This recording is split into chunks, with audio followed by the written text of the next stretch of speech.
Hey, welcome to Gunny Sharp Talk. Doing a video today on Jende Industries Nanocloth strops.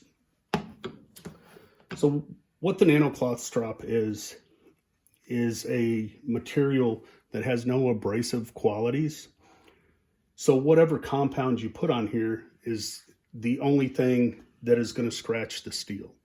When you get into other materials, even leathers and things like that, they can put small microscopic scratches. They have silicas and things like that in them, where nanocloth has no abrasive properties. So any abrading that you're going to get from the nanocloth is going to be from the compound put on it. Now there's different nanocloths out there, and I'll do separate videos on those eventually. But right now we're talking about the Jende Industries. So I had said in an earlier video that these nanocloths, the holes in the cloth itself was the same micron size as the compound that they were matching it up with. Talking to Tom with Jende, that's not true. These are about 30 to 50 micron holes, and what they are is they're like honeycombs. It's like they took a sphere and cut it in half. And so you have these little cups, if you will, that hold the abrasive. So when you first load these, they're really thirsty. They take up a lot of product. After that, they load pretty light, pretty easy. So what happens is as you drag your apex along or drag your bevel along the nanocloth, it releases that abrasive. And as I said before, talking about abrasives and compounds, what happens then is the little microscopic teeth that you make is like a little serrated edge on your blade. When you release those abrasives, they get in between those teeth and they polish them up. They also do some cutting, remove some metal, and they sharpen them. So you have those teeth actually get sharper, not just the points, but in between the serrations. So these are really good at polishing because you can narrow it down, your polish down to an exact micron size since you have no abrasive qualities. For experienced sharpeners, these a lot of times take a little more getting used to because there's a little lighter technique to it. For beginners, I don't think it's any more difficult, or doesn't seem to be for a lot of the people starting out, as any other strop. So you can get a nice crisp edge off this. What they're really good at is polishing. And as far as like technique goes with these, if you're just learning to strop, or even if you're experienced, what I do is I'll lay the bevel down, or what I teach people to do. Lay your whole blade down, raise the bevel up as you start to move. You will feel on this strop, those little cups act like, almost like suction cups, to me, is what it reminds me of. You'll feel it on one hand slide along like glass, but it feels like it's sucking the blade down to the strop. If you go any further, then it feels like you're scraping. If you feel like you're scraping, then you went too far and you're rounding your apex.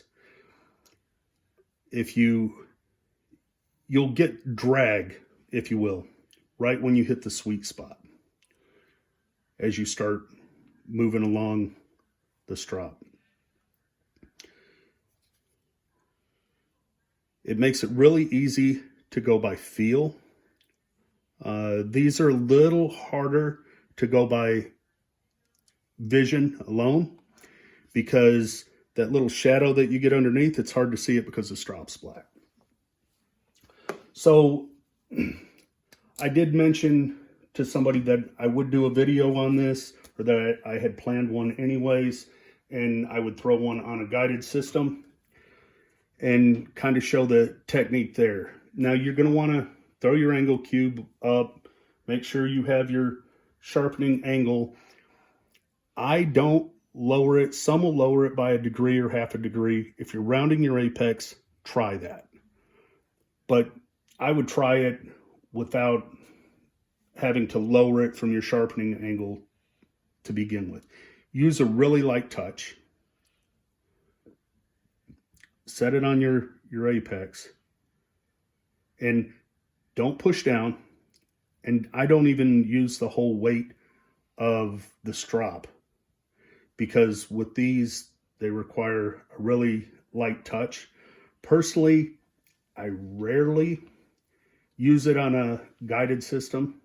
I prefer to strop freehand. I learned to sharpen freehand first, learned to strop freehand first, and I get a feel for my bevel by freehand stropping that I can't get, or that's difficult to get on a guided system.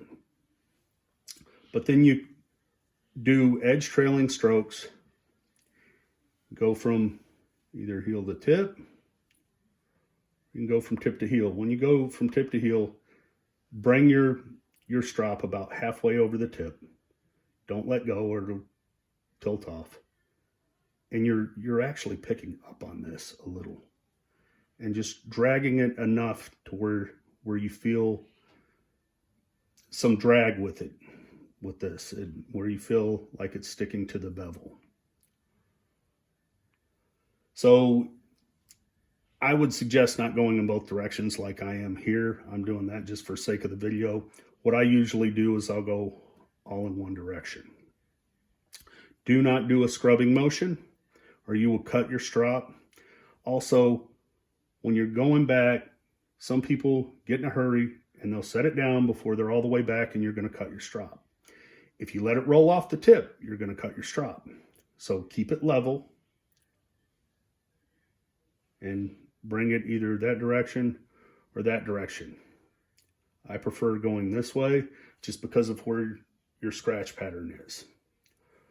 So that's basically all there is to it when it comes to using the guided system. Like I said, if you're rounding your apex, then maybe try dropping it a half a degree or a degree. And when you're doing it freehand, whether you're using that, there's no compound on this. I've said before, I use this one to clean off my bevels in between strops, so I don't have any, make sure I don't have any compound on them. And then I just use canned air, and you can see the lines it makes, so it will blow pretty much everything out of the strops.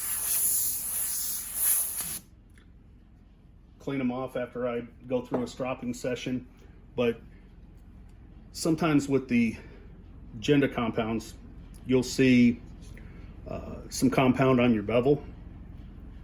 In between each strop, each grit, I'll use this and use it to wipe off my bevel. Then I'm able to clean my bevel. It does a really good job at cleaning it. It kind of sticks to the strop and wipes it off really well. And also, it has no abrasive properties. So I'm not using a towel or a cloth that has any abrasive qualities whatsoever.